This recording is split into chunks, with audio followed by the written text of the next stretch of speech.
Today, we are going to address various aspects of the Iranian issue. First, we're going to take a look at the status of the Iranian society, then look at the lessons learned from the developments of the past 3 weeks in Iran, and focus where the attention should be and what the world should do to turn Iran from the biggest threat into the biggest asset for the world. And of course, in the center of all of that is the role of the Iranian people and the organized resistance.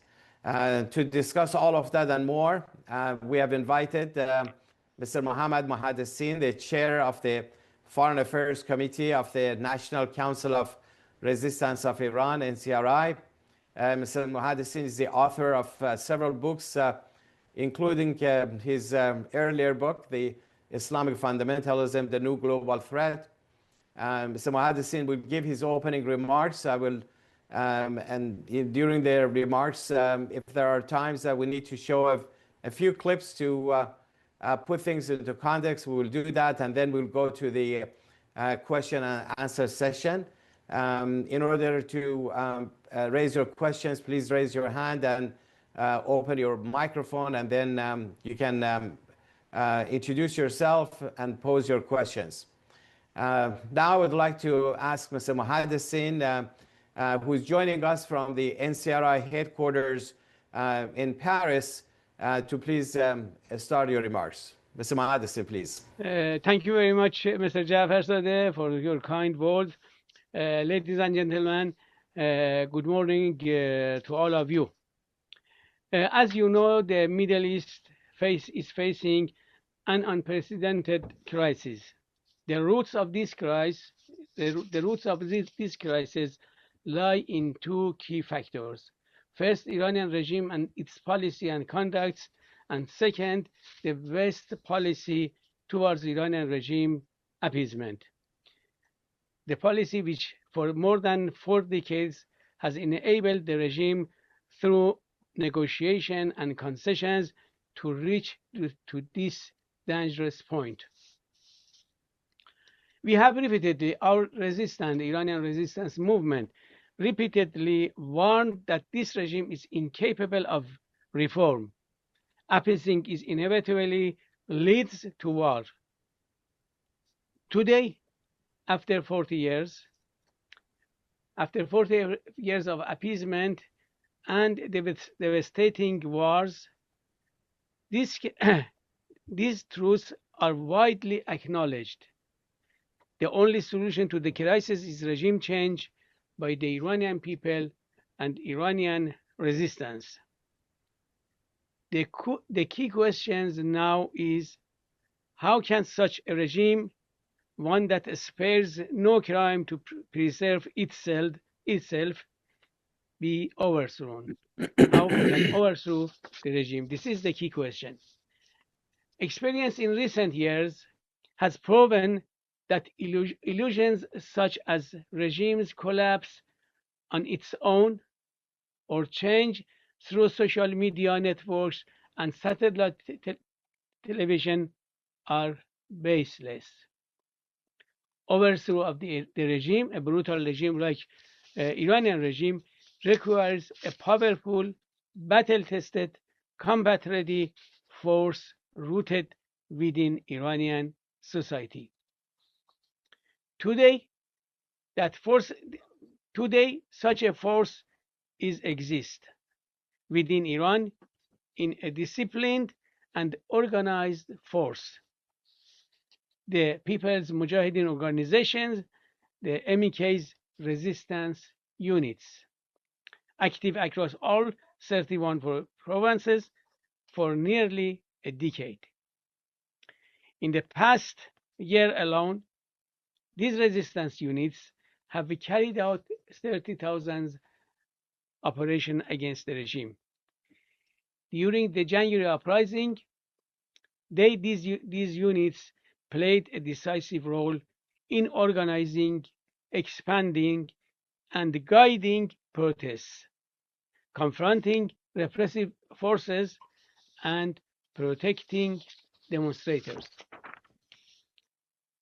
More than 2,000 members of these resistance units went missing during the January uprising, and it remains unclear how many have been killed or arrested.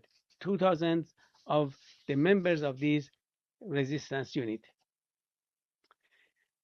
A major turning point was the bold operation on February 23rd, 5 days before starting the war, when 250 members of the National Liberation Army targeted the compound of Ali Khamenei, the most heavy protected site in Iran. In this operation, 100 fighters were killed or arrested, while 150 others successfully returned to their bases. The regime forces also suffered significant casualties. The resistance has submitted the names and details of 82 killed or detained individuals aged between 18 and 69 to the United Nations. This operation, this very big operation within the heart of Tehran, coming just weeks after the January uprising and the mass killings, sent a powerful message. The message is a capable and organized force exists within Iran that can confront the regime at the highest levels, even in the heart of Tehran. Despite severe security conditions during wartime, the operations of resistance units continue and are expanding. On Monday, March 16, in response to the repression and torture of prisoners in the prisons of Khuzestan province, particularly those prisoners who are facing execution, a unit of the National Liberation Army attacked the governor's office in Ahvaz, southwest of Iran. These units conducted 31 operations on March the 3rd and 20 operations on March 15th, targeting the IRGC, Basij, and other repressive institutions.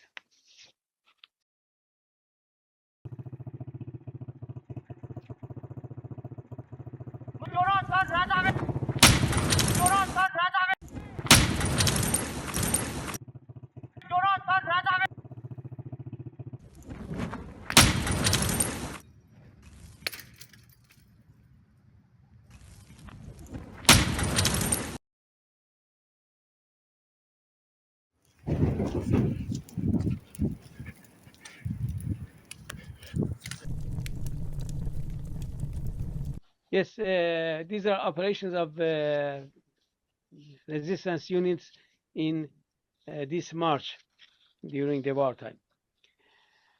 Broad segment of Iranian society, including the families of over 100,000 martyrs and hundreds of thousands of political prisoners over the past 45 years, form the social backbone of this movement. This network is supporting and preparing the ground for these resistance units. The resistance also has a 24-hour satellite TV broadcasting via 5 satellites to millions of Iranians at home and abroad. It is active, the resistance is active politically and socially on the international stage, organizing a large community of Iranian expatriates and professionals across many countries. All expenses of this movement, from daily operations to communications, publications, gatherings, are funded entirely by its members and supporters inside and outside Iran. This social network inside and outside Iran. The regime is deeply concerned about the resurgence of uprising and the convergence with resistance units. This is the concern of the regime. The regime is deeply concerned about the resurgence of uprising and their convergence with resistance units backed by this vast domestic and international network. Indeed, Pezeshkian's vice president, Mohammad Reza Aref, the first vice president of Pezeshkian, expressed concern that the MEK might try to liberate Iran, in which case they will respond with force like in what they did in July 1988. This is a public statement by the first vice president of Pezeshkian, the president of the regime.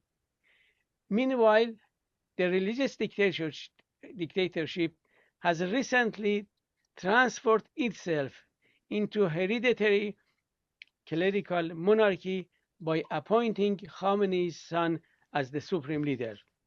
With Mojtaba Khamenei, the regime's power base has narrowed further, relying primarily on the IRGC and intelligence apparatus, making it more fragile and vulnerable. This appointment of Mojtaba Khamenei has also faced significant internal opposition. Over 30% of the members of Assembly of Experts boycotted the vote, and only 44 members, half of the assembly members, supported him or voted in his favor. It means he has no vast support inside the regime. This development underscores a fundamental reality. The regime has no path other than continuing its destructive policies of the past 47 years. Already, Mojtaba Khamenei has threatened to close the Strait of Hormuz, expand the war, and rely on proxy terrorist groups. For over 3 decades, he has been directly involved alongside his father. Mojtaba Khamenei was involved alongside his father in suppressing uprising and plundering the nation's wealth. Mojtaba Khamenei now controls assets exceeding $1 trillion, $1,000 billion. The regime is employing various measures to prevent another uprising while attempting to boost the morale of its increasingly fearful and fragmented forces. These measures are the following: deployment of armed forces in public spaces with heavy machine guns in every city all through Iran. The other, shoot to kill orders against protesters. Street maneuvers to instill fear among the people. Use of proxy forces from Afghanistan, Pakistan, and Hashd al-Shaabi from Iraq and Hezbollah. Internet shutdown and many other measures to be sure that the people cannot have another uprising. Officials of the regime openly threaten the population with deadly force if they take to the streets. Could we show the clip, please, if it's possible? The clip of a statement by 2 very high-ranking generals of the regime.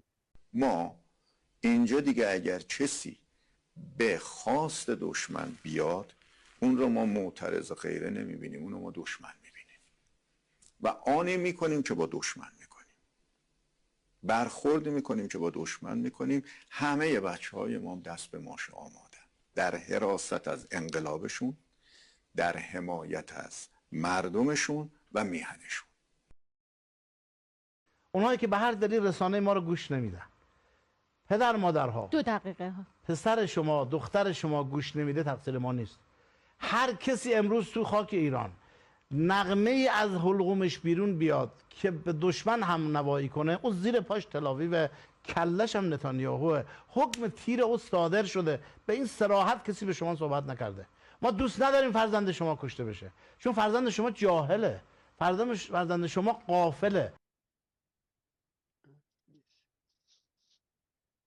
These are statements by senior Iranian officials. They speak in Farsi, but you can see the translation as a subtitle. از یک جریان علیه انقلاب و انات با نیروهای انقلاب یاد بکنید و جای پای جریان نفاق رو در اونجا نبینید. در رأسش گروهک منافقین که بیشترین نقش رو در سازماندهی این حوادث او کار انجام میداد. It was another statement by the chief of security forces, police forces in Iran, saying that I ordered, the chief of police, I ordered that everyone protests in the streets. He or she is the enemy of God, and the police have been ordered to kill him in the street. This is public in the Iranian regime's TV. At the same time, the regime seeks to exploit, simultaneously with these suppressive measures, the Iranian regime seeks to exploit remnants of the former monarchy to sow division within Iranian society, particularly in the diaspora. The former monarchy was a one-party dictatorship enforced through torture, executions, and the Savak secret police. Today, the former Shah's son not only refuses to condemn these crimes, but openly defends these crimes. His proposed platform amounts to restoring a monarchical dictatorship. He has even threatened ethnic minorities, a significant segment of the Iranian population, with sending in the army, which he does not have yet. The Iranian people have made their position clear with the slogan, "Done with the oppressor, whether Shah or supreme leader." They reject any return to the past.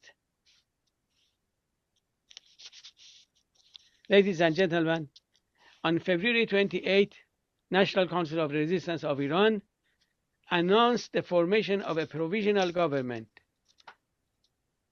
based on the 10-point plan of Mrs. Maryam Rajavi, the NCRI president-elect.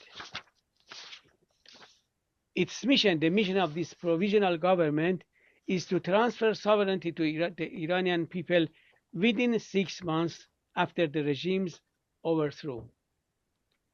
This initiative has already received support from over 1,000 parliamentarians and political figures in the United States and Europe.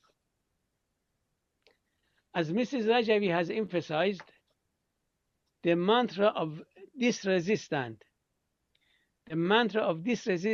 and its provisional government is peace and freedom. The mantra of this resistance and the provisional government is peace and freedom. A democratic republic that rejects both religious dictatorship and monarchical fascism.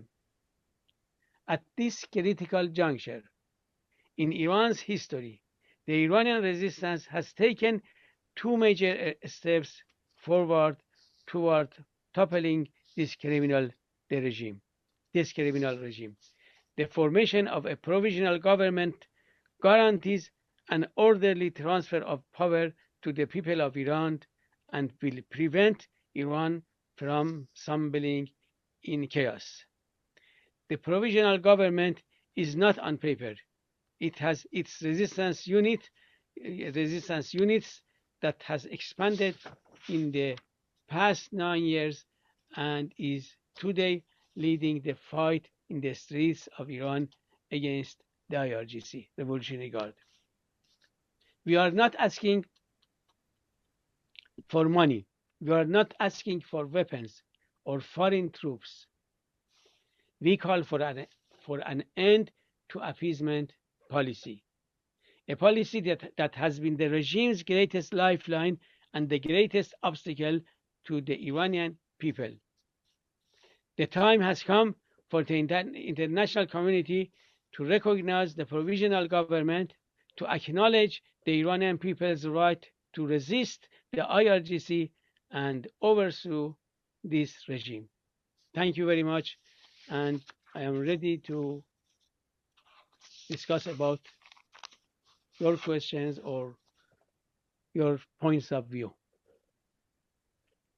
Thank you very much, Mr. Muhaddisin. Appreciate that for your opening remarks. But before we go to the question and answer, you mentioned about the resistance units of the Mujahideen Khalq, the MEK, in Iran. You talked about the National Liberation Army of Iran. That is the culmination of those resistance units in a new form and shape.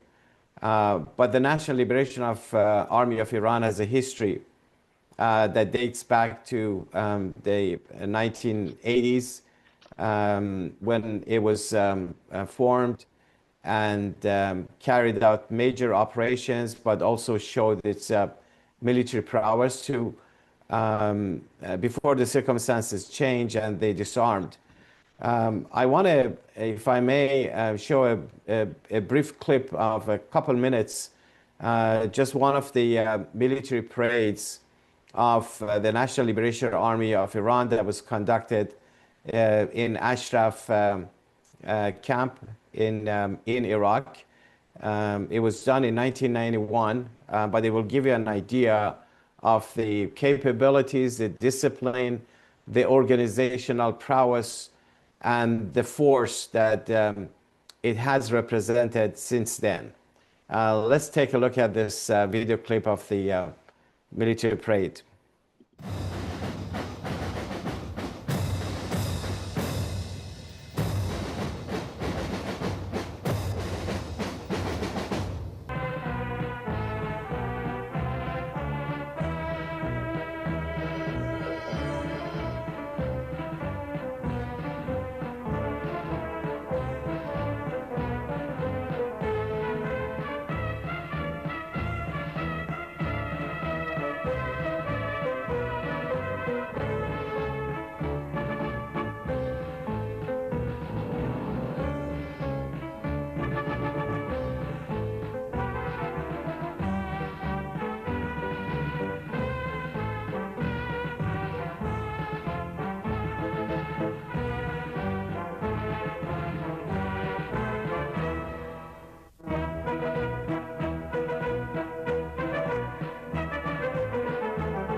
So you saw a part of that military parade. It actually took about 5 hours for that parade, you know, one unit after the other. And now the fighters of the National Liberation Army that you saw there are now in Ashraf 3 in Albania. But this whole idea was picked up by the new generation, the younger generation in Iran, and the MEK was able, over the years, to develop this tremendous network inside Iran that has now turned first to resistance units and now has elevated to the National Liberation Army of Iran inside Iran. درود بر جمهوری دموکراتیک.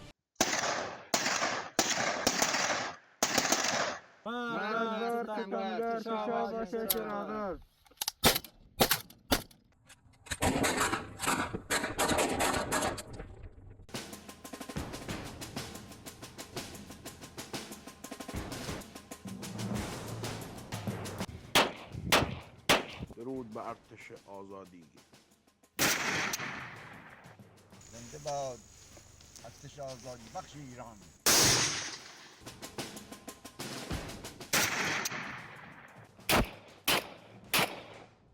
درود بر رجوی.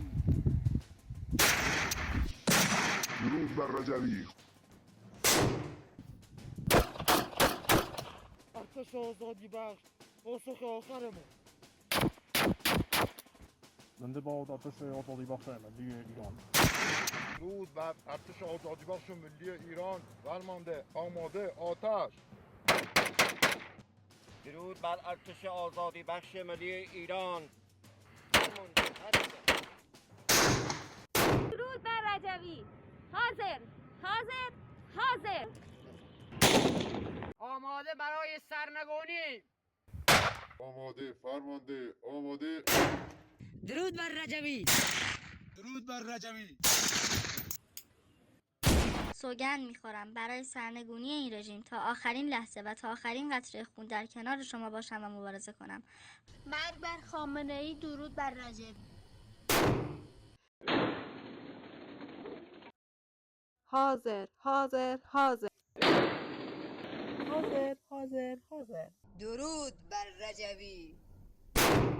برای سرنگونی حکومت آخوندی آماده ایم. حاضر حاضر. حاضر حاضر حاضر. حاضر حاضر حاضر. حاضر حاضر حاضر. برادر مسعود، نام مرا در مؤسسان پنجم بنویس.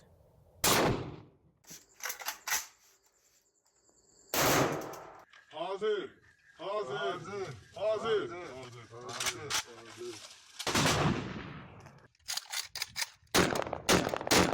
درود بر شهدای قهرمان آشورای مجاهدین.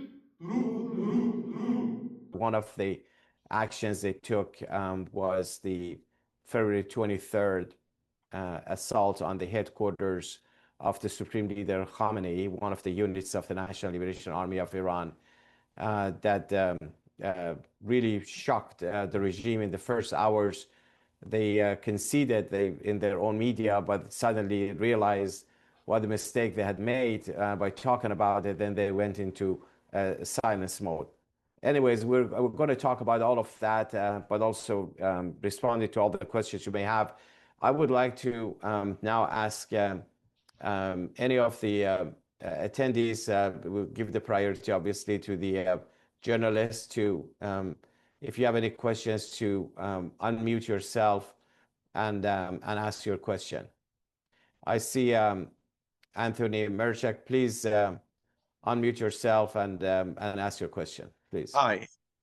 Hi, my name is Anthony Merchak from MTV Lebanon. Morning. Good morning. I would like to ask regarding if the regime change in Iran, and this is a solution, as you mentioned, what happens meanwhile to countries like Lebanon, that they are already paying the price through Hezbollah involvement in the war? How does this end for Lebanon as well? Thank you. Thank you so much. Thank you very much. I think, and we believe, and this is reality, if Iranian regime fall, the main source of warmongering, the main source of terrorism, the main source of export of fundamentalism will end in the region, and this is the only way that the problems which just now we have in Lebanon, very tragic situation which we are seeing in Lebanon, will end, and the coexistence, peace, and good relation between various section of society, Lebanese society, or other countries like Lebanon will achieve if Iranian regime fall. According to the Constitution of National Council of Resistance of Iran, according to our policy, very clear policy, immediately after the fall of the regime, the provisional government will annul will cancel and will resolve all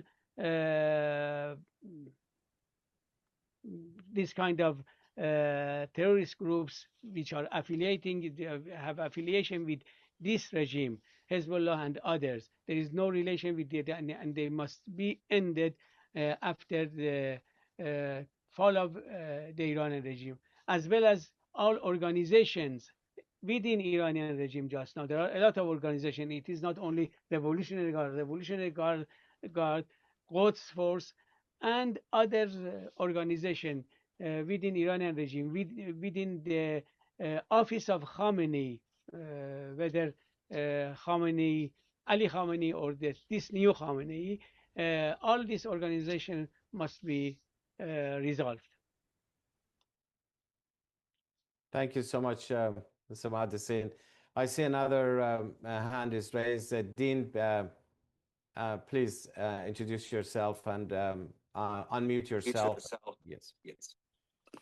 Yes. Good morning, Dean Baxendale, Sunday Guard. How are you? Thank you very much. Welcome.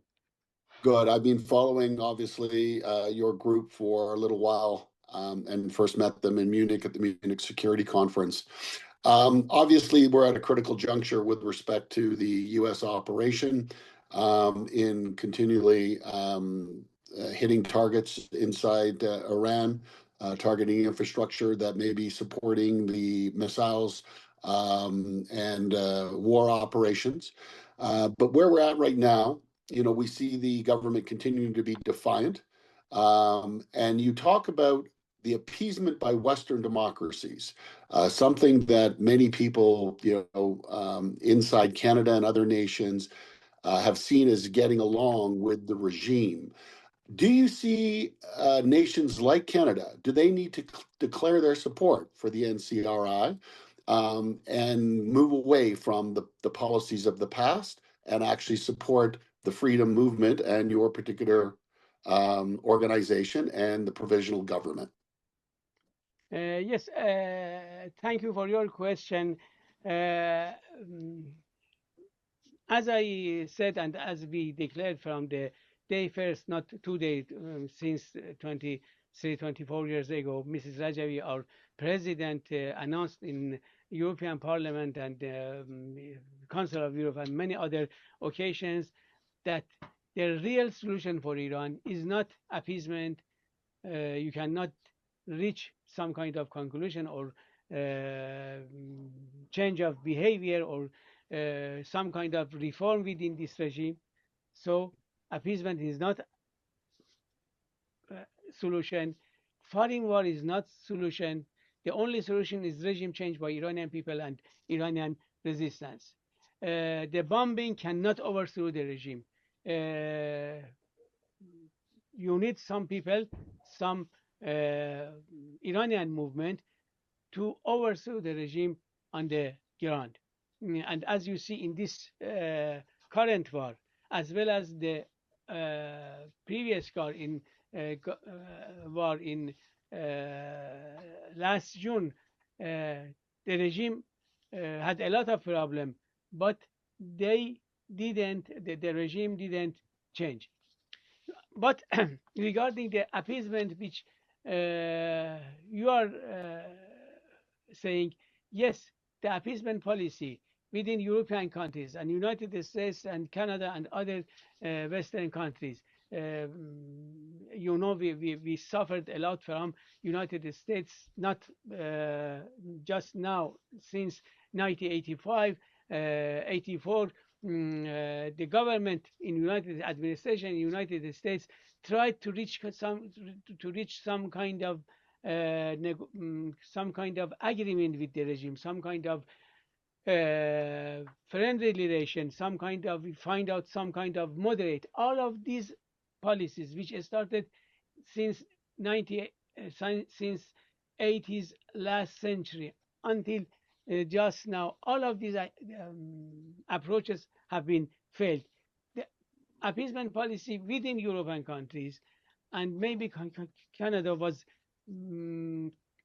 even worse and more harmful for Iranian people.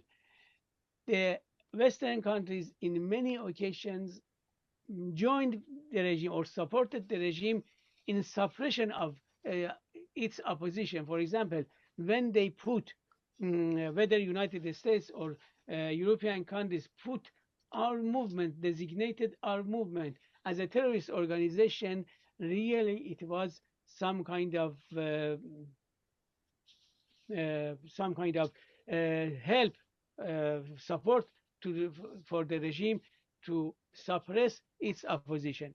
And just now, the only right policy for the Western countries is to advocate regime change in Iran and help and support politically those people who want change in Iran.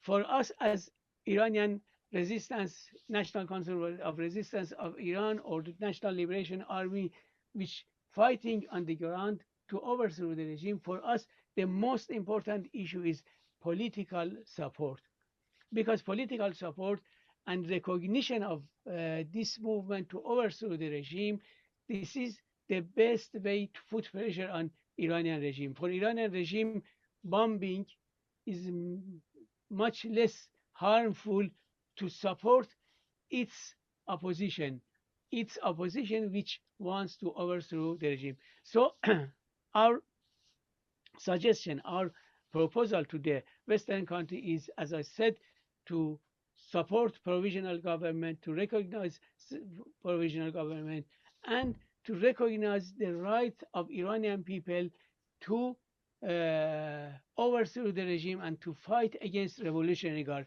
Just now, European countries and I think Canada also, they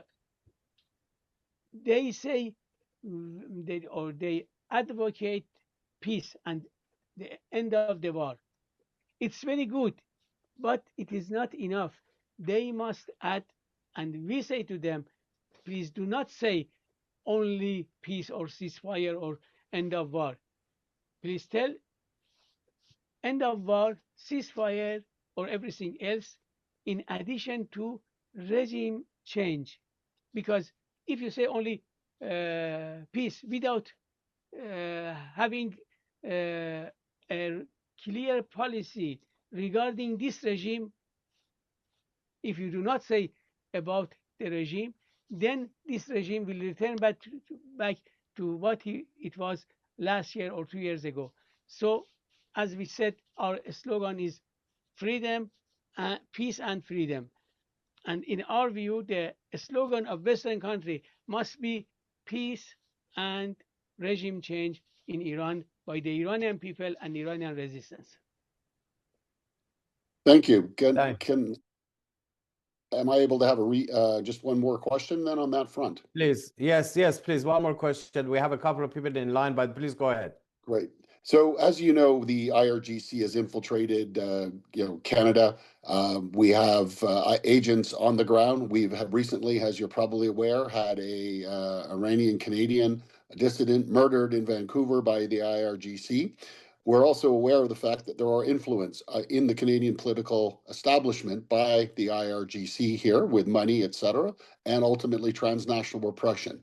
What would you do to work with governments after you get in power to ensure that these individuals are rooted out and potentially exposed for their crimes back in Iran. Yes, absolutely. You are right. Iranian regime has a lot of agents inside Western countries. They have a lot of spies. They have a lot of terrorists. Many of them in the clothes of diplomat, so-called diplomat, and many of them as merchant, as businessmen, as journalists, and in many other covers. They Iranian regime misused or used, recruited this appeasement policy to export to plant these terrorists, these spies in Western countries. For this reason, we have two suggestions, and we said time and again. First, closing the embassies of the regime or other representative offices of the regime, consulates or many mosques or other cultural centers belonging to Iranian regime, and these are very famous. Every government knows. Germany knows which organization in that country are really representing the regime. Sweden, France, every country, Canada. Closing all these embassies and these representative office, whether official or non-official. Second, to expel all of these all of these agents of the regime from these countries. Of course, this is not happen over the night, but it is a track which these Western countries must go through. If not, they will have some harmful attitude for the regime. Of course, we pray God and we are trying to overthrow the regime sooner that this happened. And in this occasion, if the regime fall, definitely a democratic government, provisional government, one of the mandates of this government is to gather to remove all of this kind of these terrorist or fundamentalist activities outside Iran, to end to these kind of activities. Thank you. That's a great answer. Thank you so much. We have two more questions. We're going to start going to Ed Morrissey first, and then John Bowden. Ed, please. Good morning, and thank you. Good morning. You mentioned. Thank you so much. Thank you so much. Appreciate being part of this. You mentioned a lot about the Western countries, what Western countries can do. The Gulf states are involved in this war now. Iran has been attacking them, and I'm curious to know what the NCRI foresees in their role, in achieving this type of regime change. Where should they go from there? Specifically, Qatar closed the Iranian embassy yesterday and expelled their diplomats over the attack on the liquefied natural gas production facility that they have there, which was retaliation for the South Pars strike.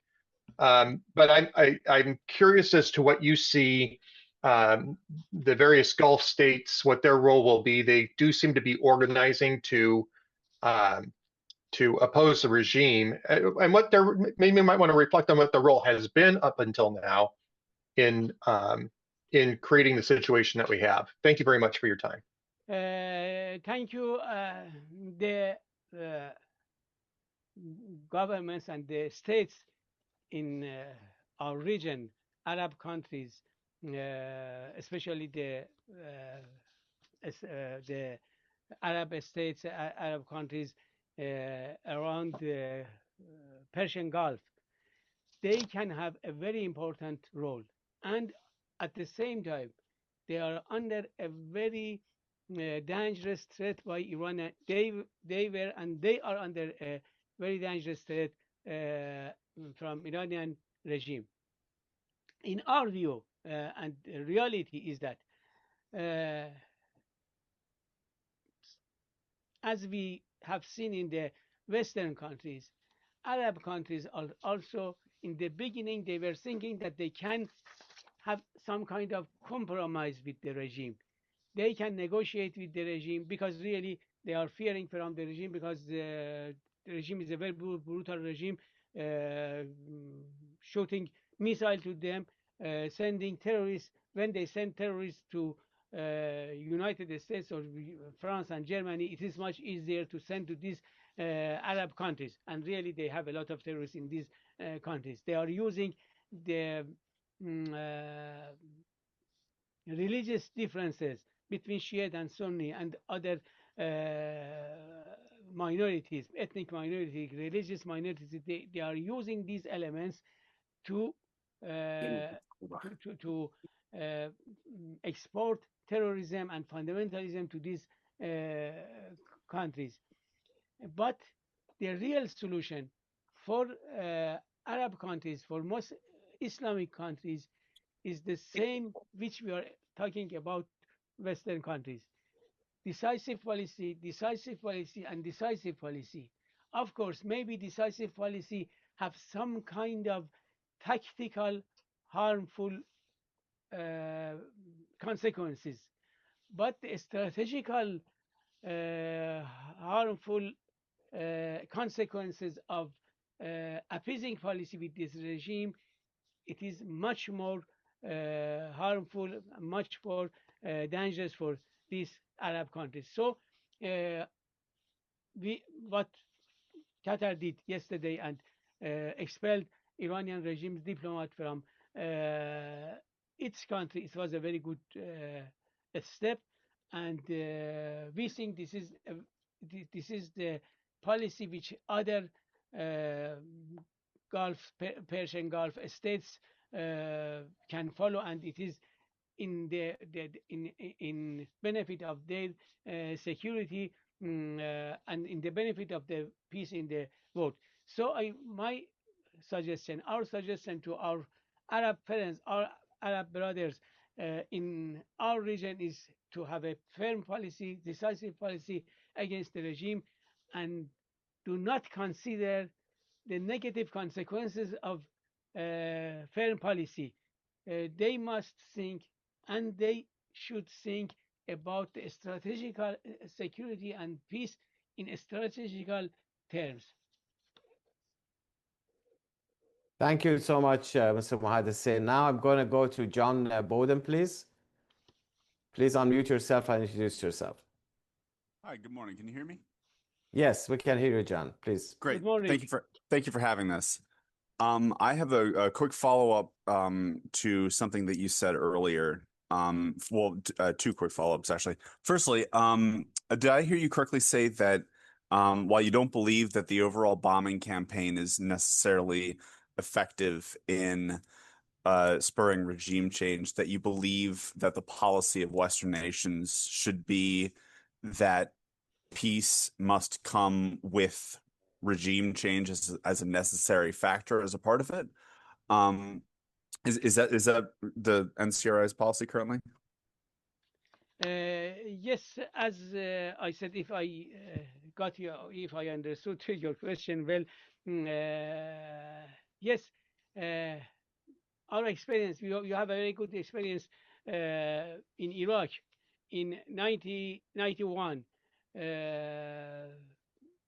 It was a very hard, heavy bombing to Iraq, but the government didn't fall because falling the regime needs some troops, whether United States troops, which they did in Iraq 12 years later in 2003, which I think nobody in United States, nobody in our country, nobody in the world is advocating this policy, and I think this is impossible in this.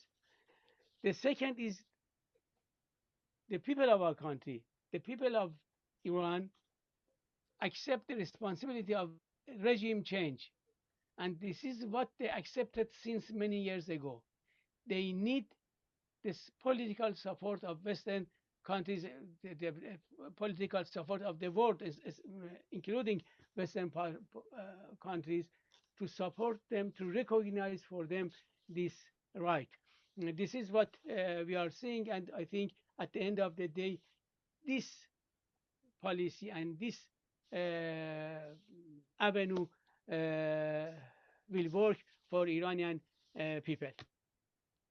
Thank you. My second question was more specific around the Strait of Hormuz.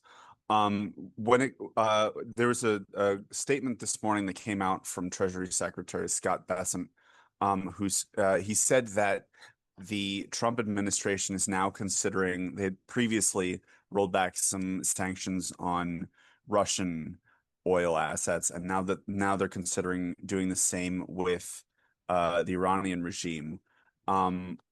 What is your position on whether the Trump administration should do that, should relax restrictions on Iranian oil to deal with this sort of oil price crisis that we're dealing with here in the States? And secondly, I know you sort of already answered this, but do you believe the strikes specifically on Iranian energy infrastructure are effective in damaging the regime's power base? Let me respond first to your second question. Sure.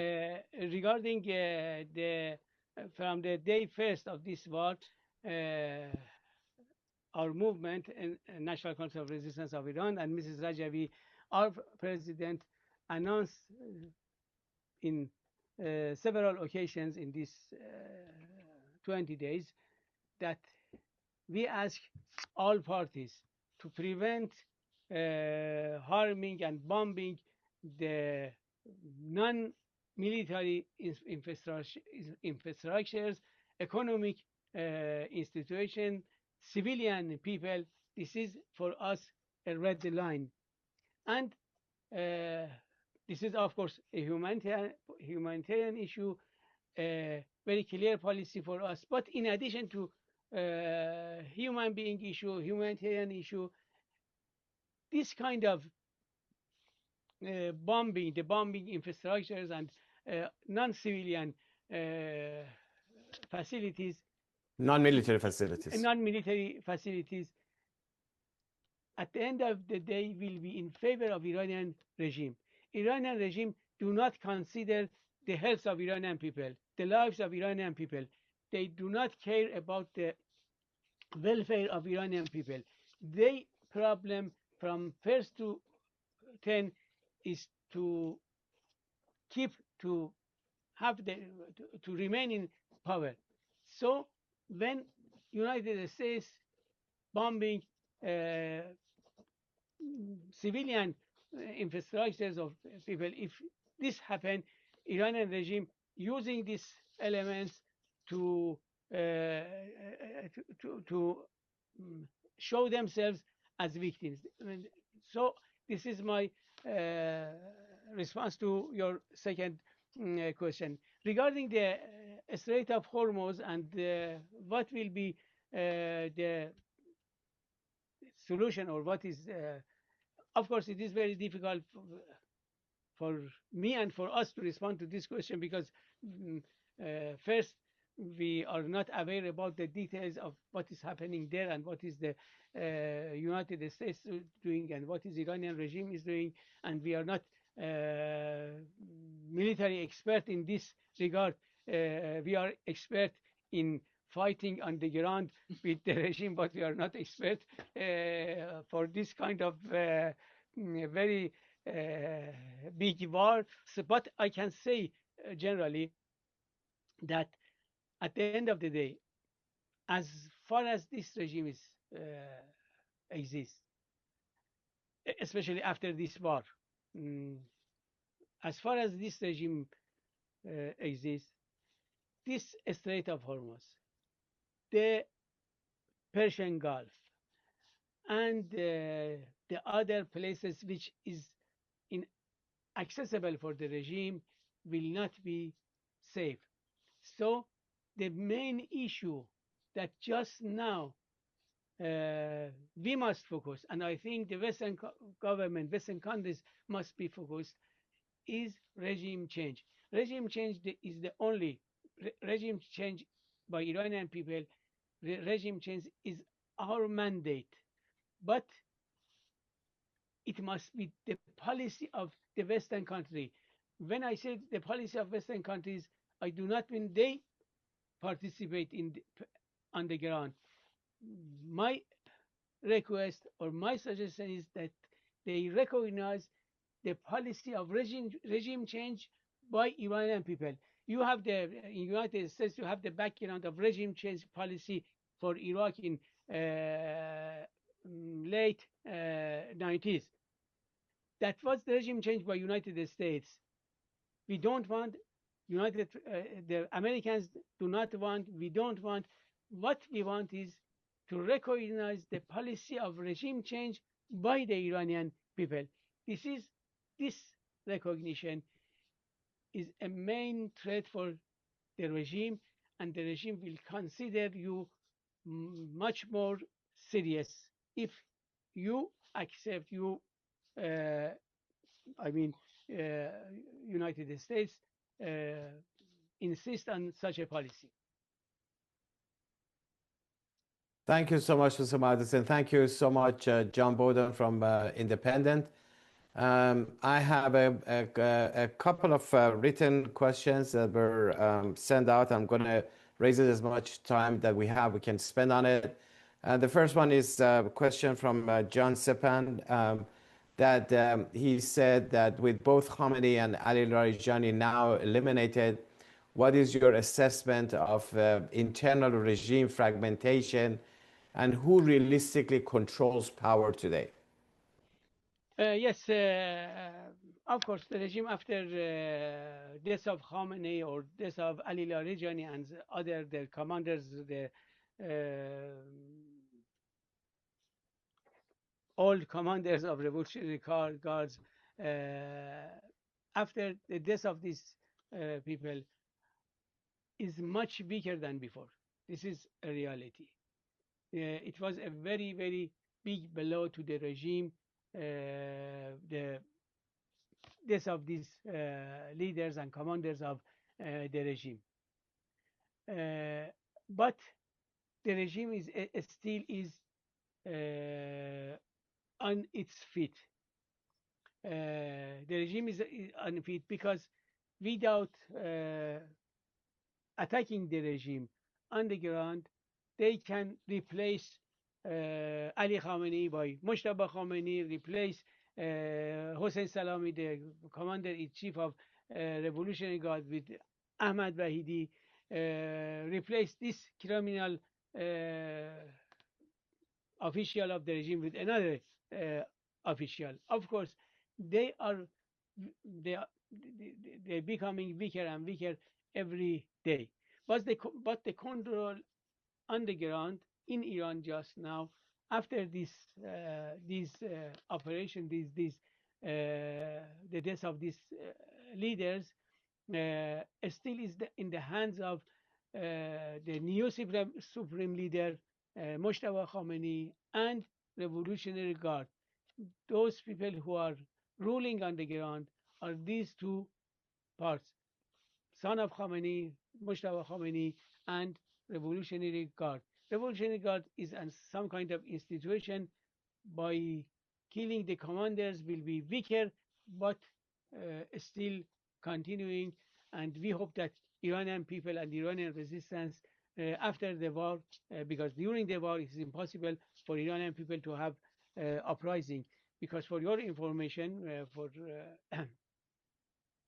the audience, our strategy, as I said in my opening statement, our strategy is based on two pillars. First, popular uprising. Second, organized movement, National Liberation Army or resistance units. These two elements can overthrow the regime. Popular uprising during the war is impossible. I hope that after the war, war end very soon, and the uprising and the organized resistance units overthrew the regime. Okay, thank you so much. I guess we have a couple more minutes left. I have one more question. I think I can insert that question, perhaps the last question. This is from Josh Klein from Breitbart.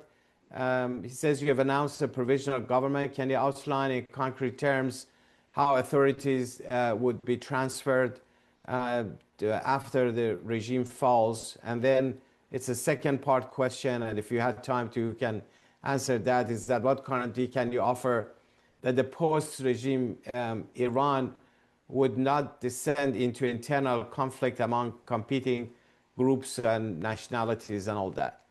Please. Excuse me, I didn't get the first part of the question. I get it. The first, yes, the first part of the question is that you have announced a provisional government. Can you outline what are the steps that the provisional government is going to take in order to transfer sovereignty to the people of Iran? Yes. Regarding the first question, as first, thanks, Joshua. My best regard to him. And regarding his first question, as you know, this provisional government in the beginning announced or founded in the beginning of the resistance, and the National Council of Resistance prepared a lot of grounds for this provisional government. NCRI, National Council of Resistance of Iran, has 25 committees. These committees are working as the basement of the provisional government for 6 months after the overthrow of the regime. According to our constitution, the constitution of NCRI, this provisional government will take place immediately after the overthrow of the regime, and his main mandate is to prepare the ground for the election of Assembly of Constitutional Assembly in a fair and free election. Maximum 6 months, this assembly must be settled, and provisional government, when this assembly established within 6 months, its mandate will be finished, and the provisional government will be demissioned by the this assembly. But during these 6 months, in addition to the election of Assembly of Constitutional Assembly, we have the program which this provisional government must be adopted. For example, will be adopted. For example, what we have in the 10-point plan of Mrs. Rajavi, this 10-point plan must be implemented during these 6 months. The suppressive institutions of the regime must be dissolved during these 6 months. The so-called revolutionary court must be dissolved. Revolutionary Guard must be dissolved. This organization like Islamic propaganda, or which their mandate is export of fundamentalism and terrorism, must be dissolved. The other mandate of this provisional government during these 6 months, which we are preparing ourselves, the NCRI is preparing itself, is to solve the minimum economic problems of the country, especially in this very negative situation, economic situation. Provisional government and National Council of Resistance, People of Mujahideen organization, we have a very, very strong group of experts, professors, the businessmen inside Iran and outside Iran who are committed and who are ready to participate in this 6 months government, in this provisional government, to help. They are very committed to freedom, and they are ready. And we discuss. They discuss themselves. They have some conferences. They have a lot of committees, a lot of study groups, and worked how tackle the situation, handle the situation after overthrow the regime during these 6 months. Regarding the second question about whether it will be a chaos after overthrowing the regime between minorities, between ethnic minorities, religious minorities, whether there is such a possibility or not. We are sure that there is a lot of difference between the situation of Iran and the situation of the countries like Iraq and Libya. In Iran, when we are looking at the situation in Libya or Iraq, the main reason, or one of the, at least one of the main reasons of this chaos in Libya or Iraq, or Yemen, one of the main reasons, if we do not say the main reason, is Iranian regime and its policies, export of terrorism and domination of these countries. This is the policy of regime. So if the regime fall, the experience of Iraq will not repeat in Iran. Vice versa. By fall of the regime, the situation in Iraq and Libya and Lebanon will be much better than what is now. The second reason, in Iran,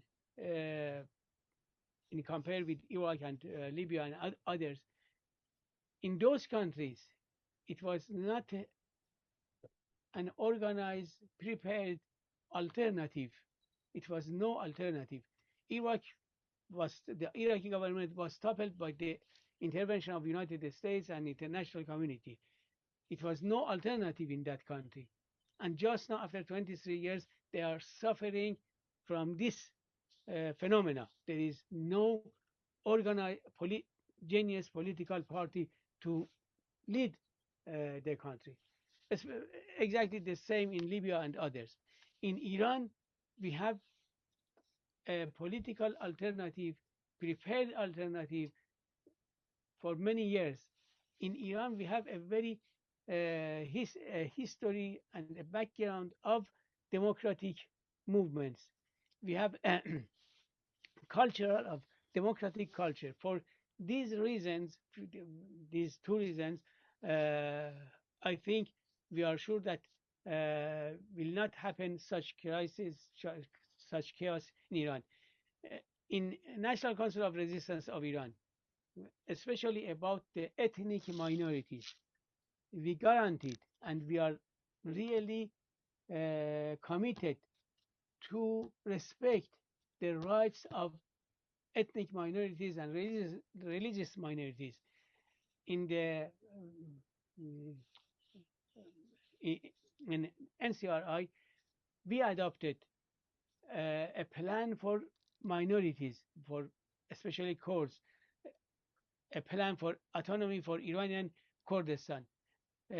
Such plan, which accepted and which are very popular within the Iranian Kurds, can prepare the grounds for coexistence and brotherhood between Kurds and other minorities. And also, we have a plan for the relation between religious and state, and separation of church and state. And in this plan, we are committed to implement, to respect the equality of all religions, to do not consider religion within the government. According to this plan, every individual, regardless of his or her belief, regardless of her or his affiliation with this religion or that religion, to be a religious person or non-religious person, atheist or everything else, they have equal right. Nobody can deprive someone from a position because of his or her religious, or vice versa, give some concessions to someone because of his religious or his or her religious. So we are sure that we can, in the future of Iran, we can manage, control this chaos which we saw in other countries. I must add another point which is very important in Iran. Iran used to be a unique country, a unique nation and unique country since many years ago, thousands of years ago. Iran is not built up after the first war or second war or in 19th century or 20th century. Iran has a background of thousands years, and the Iranian people learned to have coexistence with each other. Thank you so much, Mr. Mohaddisine. That was a good closing. I think the prospect that you showed and discussed is a totally different Iran, the prospect for change, and an Iran that would not only respect the rights of its own citizens, but also others. And instead of being the epicenter of war and terror, it will be a cradle for peace and freedom, such an example for the region, but also the rest of the world. With that note, I want to thank everyone who participated in this session. I want to particularly thank Mr. Mohaddisine with his busy schedule to allocate his time and participate in this briefing. I hope in the future we can get you more on our conferences, and we'll keep everyone updated about our future events. So again, thank you all very much, and very much looking forward for future events. Thanks to you, Alireza, and thanks to all friends and journalists who are participants of this conference. I hope to see you in person very soon. Thank you. Hopefully. Thank you. Appreciate that.